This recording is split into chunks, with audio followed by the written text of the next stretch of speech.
Spectrum high school PS Patel 39 વર્ષનો મારો અનુભવ છે એનો હું ટીચિંગમાં ઉપયોગ કરું છું. મારી જુદી જુદી મેથડ જે હું સમજાવતો જાઉં છું. ગુજરાત રાજ્ય લેવલે કેઆરપી આરપી તેમજ શિક્ષણના તમામ ક્ષેત્રોમાં લેખન સહિત તમામ જગ્યાએ કામ કરેલું છે. એવા મારા બહોળા અનુભવનો હું ઉપયોગ મારા ટીચિંગ દરમિયાન કરું છું. મારો લાભ અવશ્ય લેજો એવું ખાસ જણાવું છું. મોર્નિંગ ઓલ ફ્રેન્ડ્સ, મેં તમને ચેપ્ટર નંબર 3 નું સ્વાધ્યાયનું કામ આપ્યું હતું. ઘણું બધું વિવિધ પ્રકારના પ્રશ્નો મેં એમાં સમાયેલા છે. એ બધા પ્રશ્નો તમારે જાતે કરવા જોઈએ. મેં આ ટેમ્પલેટ જે તમને આપ્યું એમાં જવાબ સહિતનું છે, પણ એ જવાબ કેવી રીતે આવ્યો તે તમે ગણશો જાતે તો જ તમને ખબર પડશે. અને માટે તમારે તમારી નોટ્સની અંદર એ જ બધા જ પ્રશ્નો જે છે ક્રમ વાઇઝ લખી અને દરેકના દાખલાને ગણીને જવાબ લખવા જોઈએ, જેથી એવી નોટ્સ તમે મને અનુકૂળતાએ જ્યારે બતાવશો ત્યારે તમે ક્યાં શું સાચું લખ્યું છે, શું ખોટું સમજ્યા છો એ સ્પષ્ટ થશે. એટલે મિત્રો, સ્વાધ્યાયનું કામ નિયમિત કરવું પડશે. એટલું યાદ રાખજો, મારું કામ ખૂબ જ સારું છે, બેસ્ટ છે, પણ મારું કામ ત્યારે જ દેખાશે સાથે તમે તમારી જાતે પણ તૈયાર થશો તો જ તમે સારા માર્ક્સ મેળવી શકશો. જેમ મારા ઘણા બધા વિદ્યાર્થીઓ સારા માર્ક્સ મેળવે છે એનું રીઝન સ્પષ્ટ કરી દઉં છું. તેઓ મારી જેમ ખૂબ મહેનત કરે છે. હું જેમ ખૂબ મહેનત કરું છું એમ વિદ્યાર્થીઓ પણ ખૂબ મહેનત કરે છે અને આવા જે સ્વાધ્યાય આપું એમની જાતે વ્યવસ્થિત ગણી કાઢે છે અને એમાં જે પ્રોબ્લેમ હોય એની મારી સાથે ચર્ચા કરે છે. એટલે મિત્રો, તમને જે પ્રોબ્લેમ હોય એ મારી સાથે તમે ચર્ચા કરો, જેથી હું એ પ્રશ્નોનું પણ સોલ્યુશન આપતો જાઉં. એટલે હવે આગળ વધીએ છીએ મિત્રો. જે પેપર 2017 ગુજકેટ લઈએ છે, હવે ગુજકેટ 2017 છે, તો તેની અંદર આ ચેપ્ટરમાંથી પ્રશ્નો છે. એમાં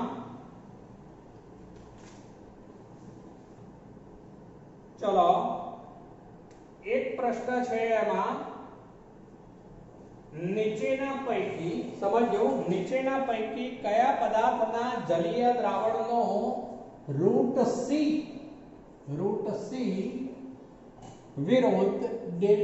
વિરુદ્ધ લેમ્ડા એમ નો આલેખ સીધી રેખા નહીં મળે. સમજો બરોબર. રૂટ સી વિરુદ્ધ લેમ્ડા એમ નો આલેખ સીધી રેખા નહીં મળે એવું પૂછ્યું છે મિત્રો.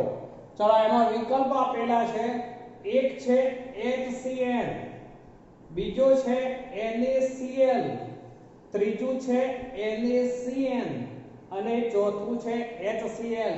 મિત્રો યાદ કરો કે આપણે જ્યારે રૂટ સી વિરુદ્ધ લેમ્ડા એમ નો આલેખ દોરીએ ત્યારે જો પ્રબળ વિદ્યુત વિભાજ્ય હોય તો એ આલેખ સીધી રેખા મળે, પણ જો નિર્બળ વિદ્યુત વિભાજ્ય હોય તો એનો આલેખ જે છે વક્ર આલેખ મળે. યાદ કરો. તો અહીંયા જે છે સીધી રેખા નહીં મળે એવું પૂછ્યું છે, એટલે એનો અર્થ એવો થયો કે આપેલો વિદ્યુત વિભાજ્ય નિર્બળ હોવો જોઈએ. માટે એનો મિત્રો જવાબ કયો થવાનો? તો HCN, હાઇડ્રોસાયનિક એસિડ HCN નિર્બળ વિદ્યુત વિભાજ્ય છે. અહીં આપેલા બાકીના વિકલ્પમાં NaCl પ્રબળ વિદ્યુત વિભાજ્ય, NaCN પણ પ્રબળ વિદ્યુત વિભાજ્ય, HCl પણ પ્રબળ વિદ્યુત વિભાજ્ય. માટે એ ત્રણેયના આવા આલેખ લઈએ તો એ આલેખ સીધી રેખા જ મળે. તો આ 2017 ગુજકેટનો દાખલો થયો મિત્રો. 2017. ચલો 2017 નો બીજો એક દાખલો લઈએ છે. એના ઉપર લઈએ છે આ રીતનું છે. PT Cl2 ગેસ 1 બાર, પછી Cl માઈનસ, પછી ક્ષાર સેતુ છે. પછી પાછું અહીંયા C1 આપ્યું છે, અહીંયા Cl2 છે, સોરી Cl માઈનસ છે ફરીથી પણ, અને C2 છે સાંદ્રતા. ચલો પછી છે Cl2 ગેસ, પછી છે Pt પ્લેટિનમ Pt. કાર્યરત કોષ માટે કયો વિકલ્પ અયોગ્ય છે? આવો કોષ કાર્યરત હોય ત્યારે કયો વિકલ્પ અયોગ્ય છે? વિકલ્પ આવા આપેલા છે મિત્રો. એ છે C1 is greater than C2. ચલો બીજો વિકલ્પ છે B, એમાં E મૂર્ધાંક સેલ બરાબર 0. ત્રીજું છે C વિકલ્પ, C2 is greater than C1. અને D વિકલ્પ છે ડેલ્ટા G બરાબર નેગેટિવ, ડેલ્ટા G નેગેટિવ. ચલો મિત્રો આવા ચાર વિકલ્પો આપેલા છે. 2017 નો આ મુદ્દો છે.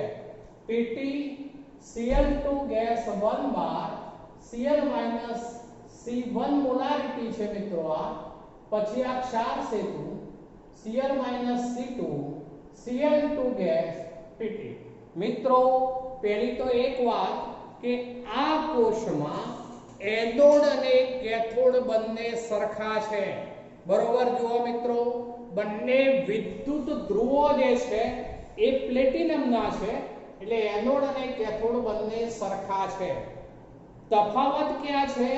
તો બંનેના વિદ્યુત વિભાજ્ય દ્રાવણો છે, તેમની મોલારિટી સાંદ્રતા જુદી જુદી છે. એકનું કોન્સન્ટ્રેશન C1 છે, બીજાનું કોન્સન્ટ્રેશન C2 છે. મિત્રો આવો કોષ જે હોય એને કયો કોષ કહેવાય? યાદ કરો, આપણે થિયરીમાં જોઈ ગયા છે આગળ. તો આવા કોષને સાંદ્રતા કોષ કહે છે.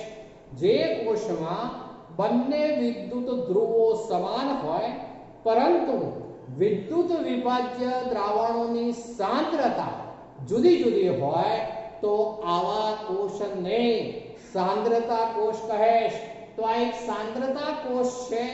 સાંદ્રતા કોષ માટેની શરત શું હતી? યાદ કરો મિત્રો, આપણે સાંદ્રતા કોષનું ઉદાહરણ લીધું હતું, ત્યાં આગળ એવું લખતા હતા કે એમાં શરત છે C2 is greater than C1. બરોબર યાદ કરો, C2 is greater than C1 એની શરત હોય છે. એટલે આવો કોષ જે છે ક્યારે કાર્યરત હોય? તો C2 is greater than C1 હોય ત્યારે જ. એટલે અર્થ એવો થયો મિત્રો, અહીંયા તો આપણને કયો અયોગ્ય વિકલ્પ છે એવું પૂછ્યું છે, એટલે કયો ખોટો વિકલ્પ છે એવું પૂછ્યું છે. હું પહેલા કયા અહીંયા સાચા વિકલ્પ છે એ સમજાવું છું. C2 is greater than C1 આ સાચો વિકલ્પ થયો મિત્રો. આની શરત થઈ C2 is greater than C1 તો જ એ કોષ કાર્ય કરે. ચલો કોષ કાર્ય કરે તો ડેલ્ટા G નું મૂલ્ય હંમેશા શું હોય મિત્રો? તો negative. Delta G is less than 0 જ હોય તો જ કોષ કાર્ય કરી શકે. એટલે C2 is greater than C1 હોય ત્યારે ડેલ્ટા G નેગેટિવ જ હોય. એ જ રીતે સાંદ્રતા કોષમાં હંમેશા બંને વિદ્યુત ધ્રુવો સમાન હોય માટે E મૂર્ધાંક સેલ બરાબર E0 ReD of cathode minus E0 ReD of anode. પણ કેથોડ અને એનોડ બંનેના E0 ReD સરખા જ હોય માટે બેનો તફાવત શૂન્ય થઈ જાય મિત્રો.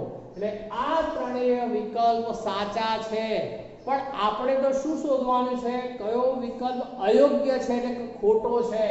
માટે આપણો જવાબ આ થશે મિત્રો, C1 is greater than C2. આ વિકલ્પ અયોગ્ય છે.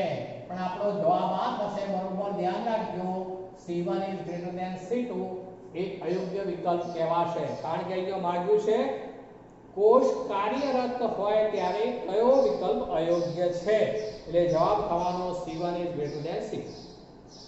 ચલો બીજું એક ઉદાહરણ છે અહીંયા, એમાં પૂછ્યું છે મંદ જલીય CuSO4. મંદ જલીય CuSO4 જલીય CuSO4 ના દ્રાવણનું નિષ્ક્રિય ધ્રુવો વડે વિદ્યુત વિભાજન દરમિયાન દ્રાવણની pH દ્રાવણની pH,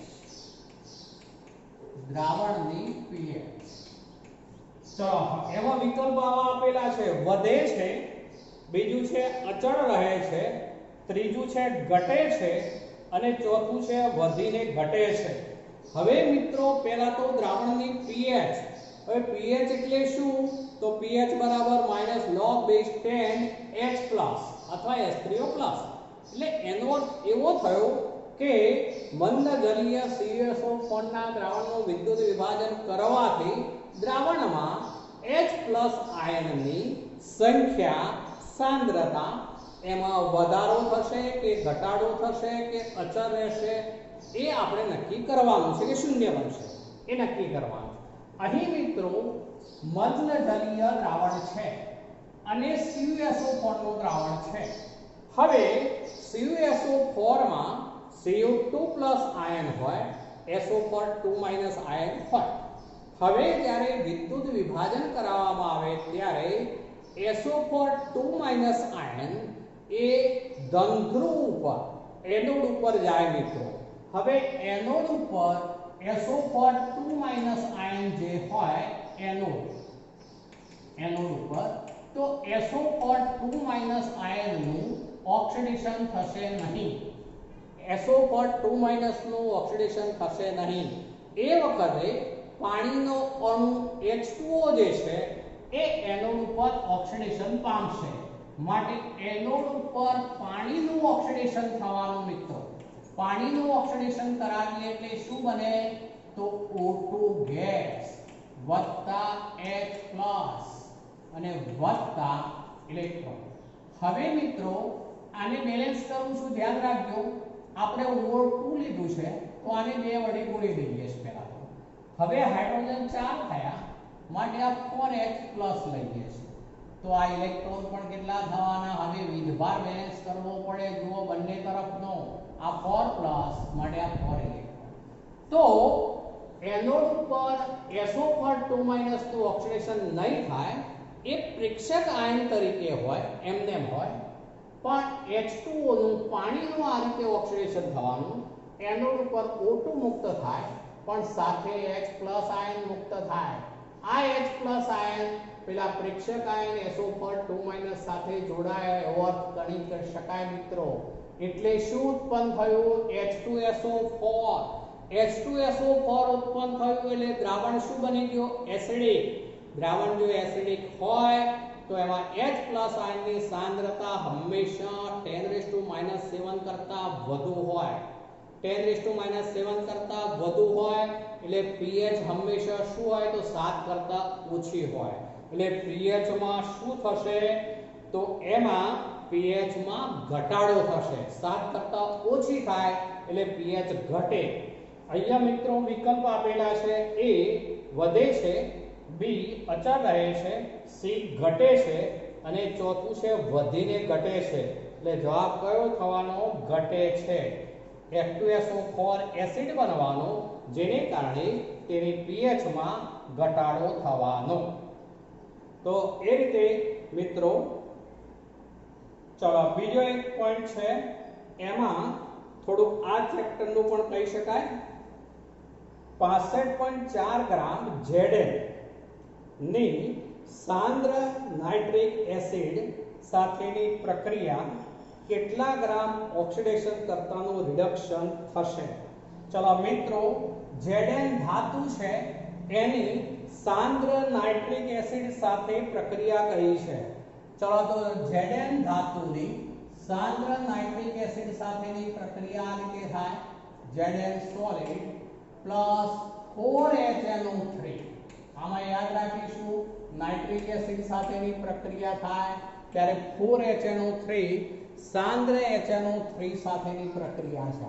સાંદ્ર જો કે આ અકાર્બનિકમાં નાઇટ્રિક એસિડ વખતે પણ આવશે, એ જ રીતે સંક્રાંતિ ધાતુઓની પ્રક્રિયાઓ વખતે પણ આવે છે. આ ચેપ્ટરના અનુસંધાનમાં પણ ઓક્સિડેશન કરતાના અનુસંધાનમાં એ ગણી શકાય. તો અહીં મિત્રો આવી પ્રક્રિયા થવાની. એક બનશે ZnNO3 twice, ZnNO3 twice બીજું બનશે એમાંથી ટ્વાઇસ NO2 અને બીજું બનશે 2H2O. હવે પહેલા હંમેશા સમીકરણ બેલેન્સ હોવું જ જોઈએ. તો Zn એક છે. જુઓ, હાઇડ્રોજન ટોટલ 4, તો હાઇડ્રોજન 4, ઓક્સિજન ટોટલ 12, 3 દુના 6, 6 ને 4 10, 10 ને 2 12, અને નાઇટ્રોજન 4, તો નાઇટ્રોજન 2 અને 2 4 બેલેન્સ છે મિત્રો. ચલો હવે અહીં એવું પૂછ્યું છે આપણને કે ઓક્સિડેશન કરતાનું રિડક્શન થશે, કેટલા ગ્રામ ઓક્સિડેશન કરતાનું રિડક્શન થશે એવું પૂછેલું છે. વિકલ્પ જુદા જુદા આપેલા છે. 252, 130.8, 126 અને 65.4. ચલો પરમાણ્વીય દળ આપેલા છે, એમાં Zn નું આપ્યું છે આપણને 65.4 ગ્રામ, એટલે એક મોલ છે એવો અર્થ થઈ ગયો. આપણને દળ પણ એટલું જ આપેલું છે. પછી n આપેલો છે, n બરાબર 14 આપેલું છે. n ની કિંમત નાઇટ્રોજનનું પરમાણ્વીય દળ આપેલું છે 14 છે. ચલો પછી H બરાબર 1 છે, O બરાબર 16 છે, આ આપેલું છે. હવે આપણે HNO3 છે એમાં નાઇટ્રોજનનો ઓક્સિડેશન આંક પેલા ગણીએ છીએ. મિત્રો આ 3 ગુના 6, 6 માંથી 1 ગયો એટલે આ નાઇટ્રોજનનો ઓક્સિડેશન આંક +5 છે મિત્રો, +5. ચલો આ બાજુ લઈએ, આમાં નાઇટ્રોજનનો ઓક્સિડેશન આંક ગણો તો 2 દુના 4, 4 માંથી 2 ગયા, હા 2 દુના 4 એટલે આ નાઇટ્રોજનનો થવાનો +4, સીધો આપણે નાઇટ્રોજન લઈએ. ચલો +5 માંથી +4 થયું છે મિત્રો, એવો અર્થ થશે. જ્યારે આમાં NO3 માં n નો ઓક્સિડેશન આંક ગણો તો આ રીતે ગણાશે. Zn +2 ગણાય મિત્રો, પછી વત્તા આપણે n નો ગણવો છે તો ટ્વાઇસ x થાય, પછી વત્તા ઓક્સિજન 3 ગુના 6 એટલે -6 થાય, બરાબર 0. તો આ -4 થવાનું મિત્રો, -4. તો આ ટ્વાઇસ x બરાબર +4, માટે x બરાબર શું થઈ જવાનું તો +2.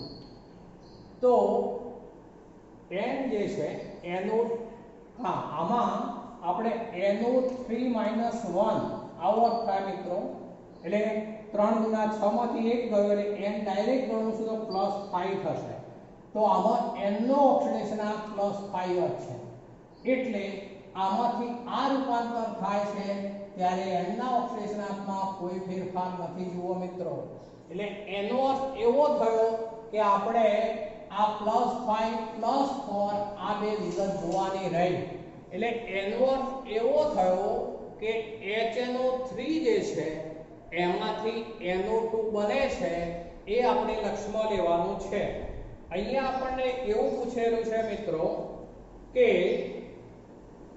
65.4 ગ્રામ Zn ની સાંદ્ર નાઇટ્રિક એસિડ સાથેની પ્રક્રિયાથી કેટલા ગ્રામ ઓક્સિડેશન કરતાનું રિડક્શન થશે. હવે અહીંયા ઓક્સિડેશન કરતા કયો છે શોધવું પડશે.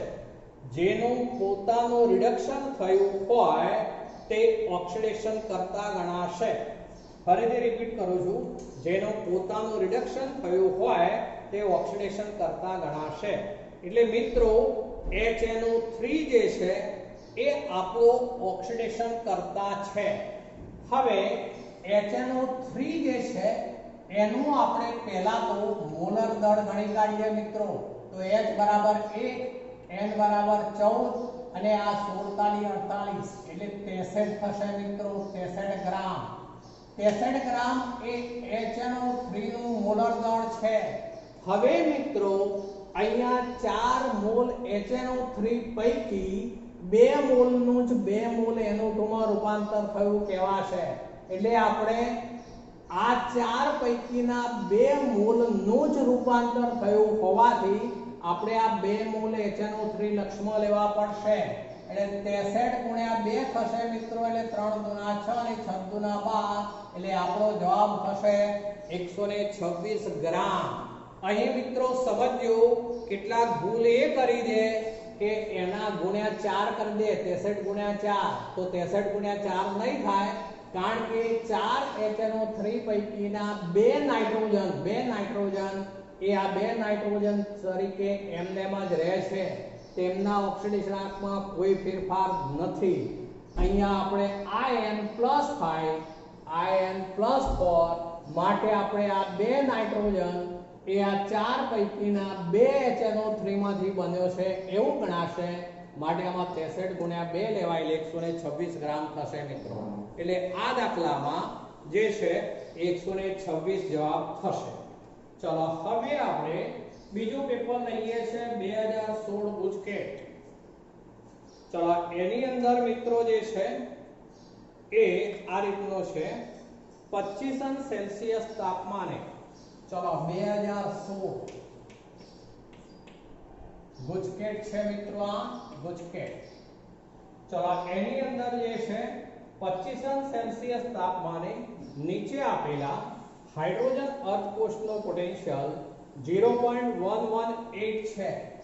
0.118 આટલા વોલ્ટેજ હાઇડ્રોજન અર્ધકોષનો પોટેન્શિયલ આપેલો છે. તો H+ આયન ના દ્રાવણની pH કેટલી? તો આમાં પણ pH કેટલી એ શોધવાની છે મિત્રો. ચલો અહીંયા આપણને વિકલ્પ આપી દીધા છે 3, 1, 2 અને 4. ચલો હવે હાઇડ્રોજન વિદ્યુત ધ્રુવ છે તો અહીંયા આપણે મિત્રો આ રીતે સમીકરણ લેવું પડશે.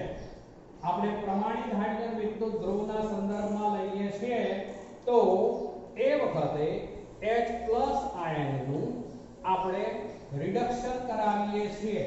H+ આયનનું આપણે રિડક્શન કરાવીએ છીએ એવો અર્થ થશે મિત્રો, બરોબર?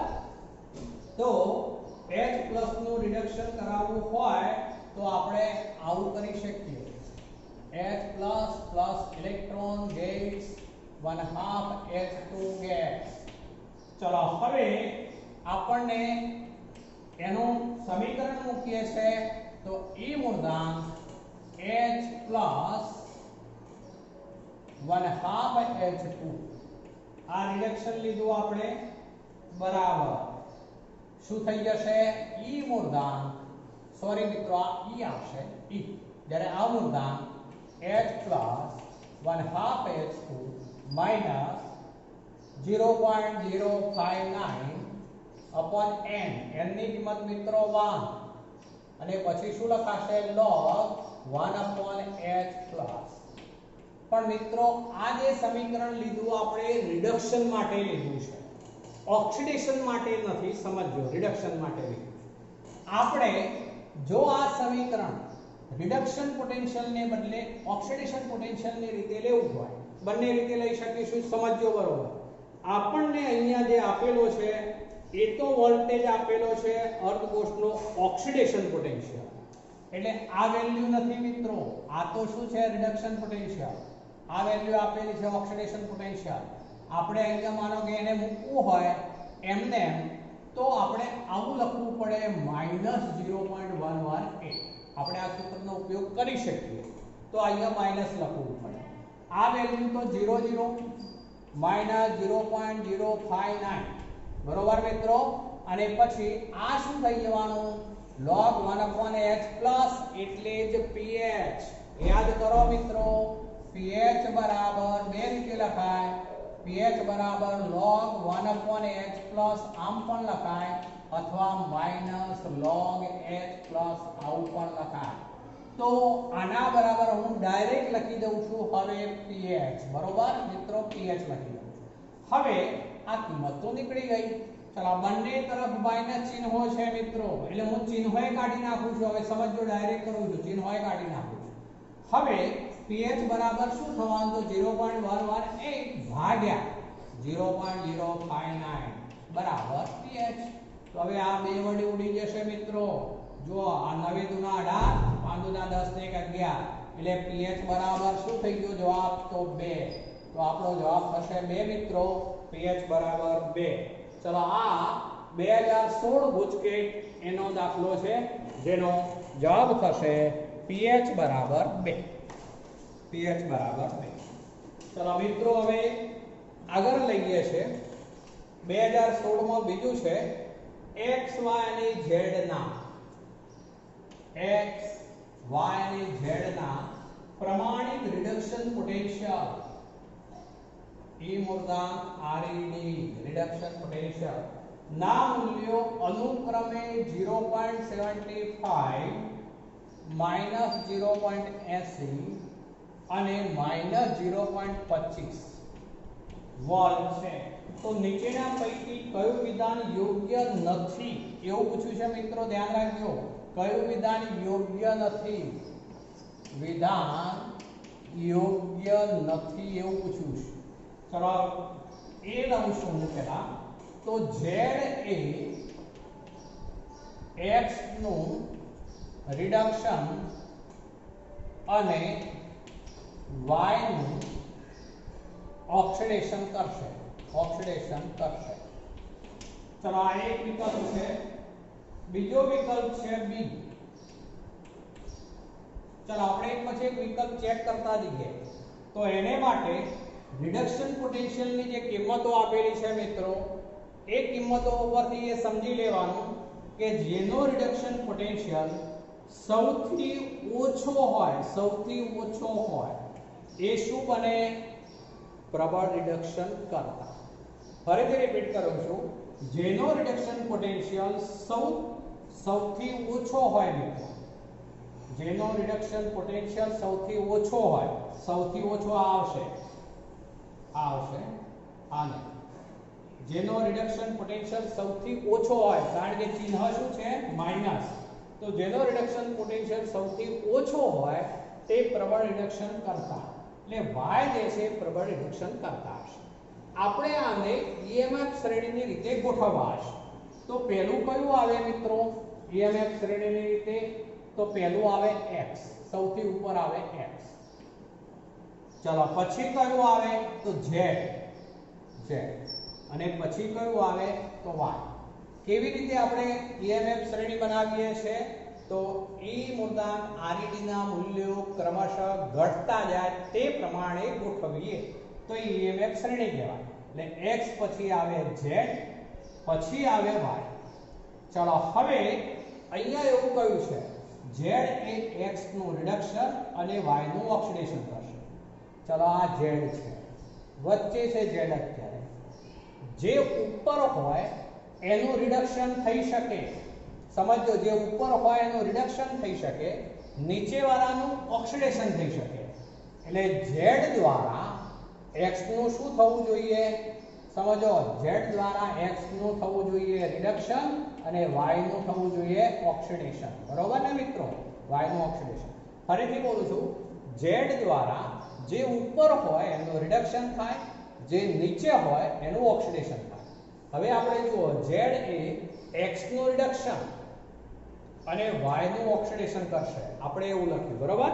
ચલો બીજું લઈએ છે મિત્રો x અને z. x અને z એ y નું ઓક્સિડેશન કરશે.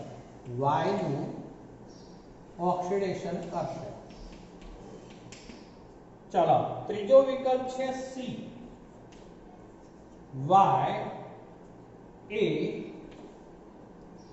x નું ઓક્સિડેશન અને z નું રિડક્શન કરશે.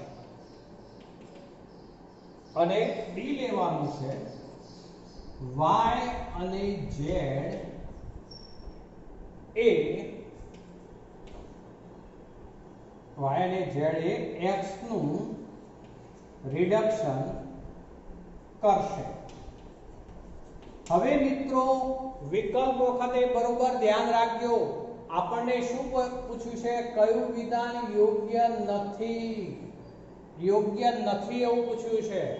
હવે જોજો, પહેલો વિકલ્પ લઈએ છે તો એ તો સાચો છે, જુઓ યોગ્ય છે, કારણ કે z એ x નું શું કરશે?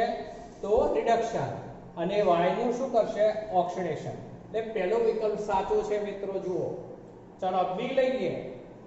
આ વિકલ્પ યોગ્ય છે. આપણે તો યોગ્ય નથી એવું શોધવાનું છે. ચલો બી જુઓ, x અને z, x અને z એ y નું ઓક્સિડેશન કરશે. x અને z બંને y નું શું કરે? ઓક્સિડેશન. બરોબર છે, નીચે હોય એનું ઓક્સિડેશન થાય એટલે x દ્વારા y નું ઓક્સિડેશન થશે, z દ્વારા પણ y નું ઓક્સિડેશન થશે, એટલે આ પણ વિકલ્પ યોગ્ય છે. ચલો સી જુઓ, y x નું ઓક્સિડેશન અને z નું રિડક્શન કરશે. y એ x નું ઓક્સિડેશન, y એ x નું ઓક્સિડેશન કહે છે તો ખોટું. y દ્વારા z અને x બંનેનું શું થાય? રિડક્શન. ફરીથી બોલું છું, ઉપરવાળાનું રિડક્શન થાય તો y દ્વારા z અને x બંનેનું રિડક્શન થાય. પણ અહીંયા તો કહ્યું છે y એ x નું ઓક્સિડેશન અને z નું રિડક્શન કરશે, એટલે આ વિકલ્પ જે છે વિધાન યોગ્ય નથી, યોગ્ય નથી. એટલે આપણો જવાબ થયો સી. બરોબર સમજજો, કેટલાક ઉતાવળ કરે છે, આને જવાબ લખી નાખે તો આપણે યોગ્ય વિધાન નથી શોધવાનું, વિધાન યોગ્ય નથી એવું શોધવાનું છે. એટલા માટે આ યોગ્ય વિધાન સાચું, આ પણ સાચું, પણ આ વિધાન યોગ્ય નથી, માટે જવાબ સી થયો. y અને z એ x નું રિડક્શન કરશે તો બરોબર, y અને z બંને x નું રિડક્શન કરી શકશે, તો આ જવાબ સી થયો મિત્રો. ચલો બીજો એક લઈએ છે. ચલો એમાં આ રીતનું છે, NiCd સંગ્રાહક કોષ, NiCd સંગ્રાહક કોષ ની ચાર્જિંગ દરમિયાનની સંપૂર્ણ પ્રક્રિયા કઈ છે? સંપૂર્ણ પ્રક્રિયા કઈ છે? હવે મિત્રો યાદ કરો, આપણે જુદા જુદા કોષો જે જોઈ ગયા હતા તેમાં નિકલ કેડમિયમ કોષ, પણ અહીંયા કઈ પ્રક્રિયા પૂછી છે આપણને? ચાર્જિંગ દરમિયાનની. આપણી બુક્સમાં જે કોઈ પ્રક્રિયાઓ આપેલી છે આ તમામ કોષોમાં એ કઈ છે? ડિસ્ચાર્જિંગ દરમિયાનની છે. આપણે કઈ માંગી છે? ચાર્જિંગ દરમિયાનની. પહેલા આપણે ડિસ્ચાર્જિંગ દરમિયાનની પ્રક્રિયા સમજીએ છે. જોજો, પહેલા ડિસ્ચાર્જિંગ દરમિયાનની પ્રક્રિયા હું તમને સમજાવું છું. પહેલા તો એમાં આવું છે, Cd છે સોલિડ વત્તા NiOH થ્રાઇસ. યાદ કરી લો મિત્રો, NiOH થ્રાઇસ સોલિડ. ચલો એની અંદરથી બને છે એક તો CdO સોલિડ, ચલો બીજું બને છે NiOH ટ્વાઇસ સોલિડ અને ત્રીજું બને છે H2O લિક્વિડ. હવે આને પહેલા બેલેન્સ કરીએ મિત્રો, આ બેલેન્સ નથી પેલી તો આ. હવે બેલેન્સ કરવા માટે સૌથી પહેલા તો હું આ જે છે એને 2 વડે ગુણી દઉં છું. 2 વડે ગુણી દઉં છું. ચલો 2 વડે ગુણું તો આને પણ મારે 2 વડે ગુણવું પડશે. ચલો હવે ઓક્સિજન ઉપર હું સૌથી પહેલા આવું છું. ઓક્સિજન છે 3 દુના 6. અહીંયા ઓક્સિજન આ 2 દુના 4, 5 અને 6. ચલો ઓક્સિજન બેલેન્સ થઈ ગયા. આપણે Cd ઉપર આવીએ, કેડમિયમ 1, કેડમિયમ 1, નિકલ 2, નિકલ 2. ચલો હાઇડ્રોજન ઉપર આવીએ તો હાઇડ્રોજન 3 દુના આ 3 દુના 6. ચલો હાઇડ્રોજન અહીંયા 2 દુના 4 ને 2 6. તો મિત્રો આ જે છે એ ડિસ્ચાર્જિંગ દરમિયાન, એટલે કે જ્યારે કોષનો ઉપયોગ વિદ્યુત પ્રવાહ મેળવવા માટે કરીએ છીએ એ વખતની પ્રક્રિયા માટે છે. જ્યારે કોષનો ઉપયોગ વિદ્યુત પ્રવાહ મેળવવા માટે કરીએ ત્યારે આ રીતની પ્રક્રિયા થતી હોય, એટલે એ પ્રક્રિયા કઈ કહેવાય? ડિસ્ચાર્જિંગ દરમિયાનની. આપણને કઈ પૂછી છે? ચાર્જિંગ દરમિયાન. તો આખી પ્રક્રિયા ઉલટાશે. આ જે છે એ પ્રક્રિયક બનવા જોઈએ, આ જે છે નિપજ બનવા જોઈએ. હવે મિત્રો અહીંયા વિકલ્પ આપેલા છે, પછી હું લેતો જાઉં છું, સમજજો. એ વિકલ્પ છે Cd સોલિડ વત્તા ટ્વાઇસ NiOH થ્રાઇસ. ચલો આ પહેલો વિકલ્પ ખોટો નીકળી ગયો. કેમ? તો આપણે ચાર્જિંગમાં આ જે છે આ બાજુ આવવું જોઈએ, એટલે Cd એકલો નહીં ચાલે, CdO જોઈશે. બરોબર ને? ચલો બી વિકલ્પ છે, એમાં પણ Cd સોલિડ વત્તા ટ્વાઇસ NiOH સોલિડ આપ્યું છે, એટલે બીજો વિકલ્પ પણ નીકળી ગયો. ચલો ત્રીજો વિકલ્પ છે, સમજજો, CdO સોલિડ વત્તા NiOH twice solid વત્તા H2O liquid gives CD solid વત્તા twice NiOH thrice. તો મિત્રો આ વિકલ્પ ખોટો. કેમ ખોટો? તો એમાં CDO સોલિડ પણ પછી આપ્યું છે વત્તા NiOH twice આપ્યું છે, જ્યારે સામેની તરફ twice NiOH thrice આપ્યું છે. એટલે નિકલ બંને તરફ બેલેન્સ નથી, માટે એ જવાબ પણ ખોટો. પણ ડી વિકલ્પ જુઓ. હા, ડી વિકલ્પ છે CDO2. સમજો મિત્રો, CDO2 સોલિડ વત્તા twice NiOH twice વત્તા 2H2O liquid gives CD solid વત્તા twice NiOH 4 times એવું લખીને આપ્યું છે. twice NiOH 4 times. તો એ પણ ખોટું છે મિત્રો. ડી વિકલ્પ પણ ખોટો છે. અહીંયા થોડીક વિકલ્પમાં ભૂલ છે. સી વિકલ્પ સાચો ગણીશું. એમાં આવું હોવું જોઈએ CDO solid વત્તા twice NiOH twice solid વત્તા H2O liquid gives CD solid વત્તા twice NiOH thrice. તો મિત્રો આ વિકલ્પ સી આપણે સાચો ગણીશું. અહીંયા વિકલ્પ સી સાચો ગણીશું. ધ્યાન રાખજો, વિકલ્પ સી સાચો ગણાશે. ચલો તો મિત્રો આની અંદર પેલો પોઈન્ટ ફરીથી પૂછાયેલો છે મિત્રો. 63.5 ગ્રામ CU ની સાંદ્ર નાઇટ્રિક એસિડ સાથે પ્રક્રિયા પૂર્ણ થતા કેટલા મોલ ઓક્સિડેશન કરતાનું રિડક્શન થાય છે? મિત્રો આ જે દાખલો હતો એમાં Zn હતું, એની જગ્યાએ અહીંયા આ દાખલામાં પૂછ્યું છે CU. સેમ થશે. જુઓ, CU કરી દઉં હું અહીંયા, તો અહીંયા CuNO3 twice થાય મિત્રો.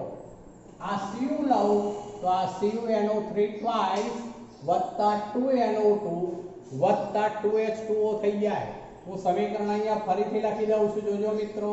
તો એમાં આવું થાય CO પ્લસ 4HNO3, કારણ કે આ સાંદ્ર છે.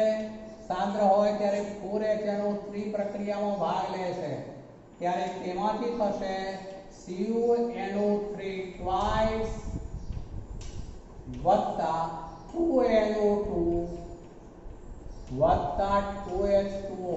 પેલા સમીકરણના જેવું જ મિત્રો, પણ અહીંયા જવાબમાં પૂછ્યું છે થોડું ડિફરન્સ. શું ડિફરન્સ છે બોલું છું, જોજો. 63.5 ગ્રામ CU, તો CU નું પરમાણ્વીય દળ 63.5 ગ્રામ જ છે મિત્રો. એટલે આપણે 1 મોલ જ લેવાનું છે. જેમાં Zn હતું તો 65.4 ગ્રામ હતું, એટલે 1 મોલ. તો આ CU 63.5 ગ્રામ એટલે 1 મોલ જ છે. તો એમાં એવું પૂછ્યું છે 63.5 ગ્રામ CO ની સાંદ્ર નાઇટ્રિક એસિડ સાથે પૂર્ણ પ્રક્રિયા થતા કેટલા મોલ ઓક્સિડેશન કરતાનું રિડક્શન થાય છે? કેટલા મોલ ઓક્સિડેશન કરતાનું રિડક્શન થાય છે? તો આ ચાર પૈકીના 2HNO3 નું જ આમાં રૂપાંતર થયું કહેવાશે, કારણ કે આ +5 ઓક્સિડેશન આ, જ્યારે આ N નું +4 ઓક્સિડેશન આ, જ્યારે આ N નો તો કેટલો છે +5, માટે આનું આમાં કોઈ ઓક્સિડેશન કે રિડક્શન નથી, કારણ કે N નો ઓક્સિડેશનાંકમાં કોઈ ફેરફાર નથી. માટે આ બે નાઇટ્રોજન, આમાંના બે નાઇટ્રોજન એમનેમ જ છે, અર્થ એવો થશે. ફક્ત બાકીના બે નાઇટ્રોજન, આમાંના ચાર પૈકીના બે નાઇટ્રોજન આ બે નાઇટ્રોજનમાં ફેરફાર પામ્યા છે, એવો અર્થ થશે 2NO2 સ્વરૂપે. અને તેથી અહીં ઓક્સિડેશન કરતાનું રિડક્શન એટલે જવાબ થશે 2 મોલ. જવાબ એ છે અહીંયા 2 મોલ, 8 મોલ, 4 મોલ અને 1 મોલ. તો આપણે જવાબ કયો ગણીશું મિત્રો? 2 મોલ. તો આમાં 2 મોલ સ્વરૂપે જવાબ થશે. જ્યારે પેલાની અંદર આનું વજન પૂછ્યું હતું આપણે, એટલે HNO3 2 હોવાથી 63 ગુણ્યા 2 બરાબર 126 ગ્રામ હતું. આમાં વજન પૂછ્યું હતું એટલે ગ્રામ થયું, જ્યારે આમાં 2 મોલ થશે HNO3. ચલો અહીંયા સુધી મિત્રો